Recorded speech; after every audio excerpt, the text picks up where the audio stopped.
Hey there VCE HHD students, my name's Andy, I'm a VCE Health and Human Development teacher. In this short video we're going to look at what is a SAC ranking and how does it influence my HHD study score.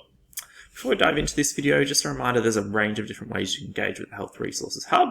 We've got our YouTube channel where there's over 100 content videos, SAC and exam tips, and more videos will be coming out each week during the school term this year. If you're on YouTube, you can subscribe with the button in the bottom corner of the video there so you can get alerts to all of those new videos. You can also head to our website, thehrh.net.au, where there's a range of opportunities for teachers and students. If you're a Unit 3 and 4 student, you can scroll to the bottom of that page and sign up to our free student newsletter. It'll be coming out twice a term this year with free resources and SAC and exam tips. You can also see our social media links there where you can follow us and get alerts to our new videos and other opportunities, and also our email if you'd like to get in touch.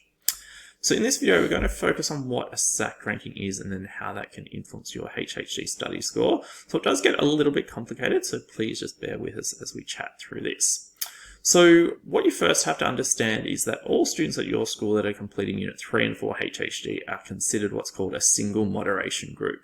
And so the SACs that are provided throughout the year, they're a tool to provide a rank essentially for all of the students within that moderation group.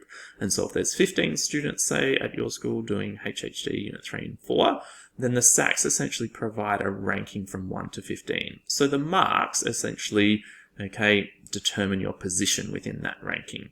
And it's better to be near the top of the ranking at your school if you're wanting to achieve the highest possible study score. So you can think of the SACs as a ranking tool. And so your mark is obviously important, because it demonstrates how you're going in terms of getting your head around, the key knowledge and the key skills. But it's really your mark in relation to the other students at your school that determines your position within that ranking. And so the idea is that SAC marks are moderated by VCAR, and what that means is that your final SAC marks might go up or down depending on how your school and the students at your school perform in the HHD exam at the end of the year. And so we'll have a look at this on the next slide. So essentially a student that's given the top scores for SACs by their school, will have the top score after statistical moderation. So no matter how that student performs on the exam, you can't change the fact that they were the top SAC ranked student at a particular school throughout the year. So if you earn that position, it won't go away if you don't do as well on the exam. So remember that in HHD, 50% of your study score is linked to your SAC performance and 50% to your exam performance. So a SAC ranking definitely can have an influence on your study score.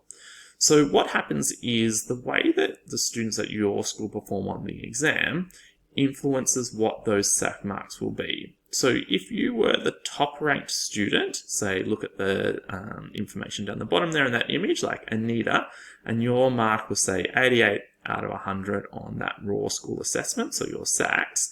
But say then on your performance of the students at your school in the exam, the top mark was a 78. Then that would mean that Anita's raw school assessment will get moderated down. Because VCAR are saying, well, if the top student at your school got a 78 out of 100 on the exam at the end of the year, then it's not really fair to say, that the top student at your school in SACs throughout the year would have a higher mark than that, because the exam has essentially demonstrated that that's not necessarily true.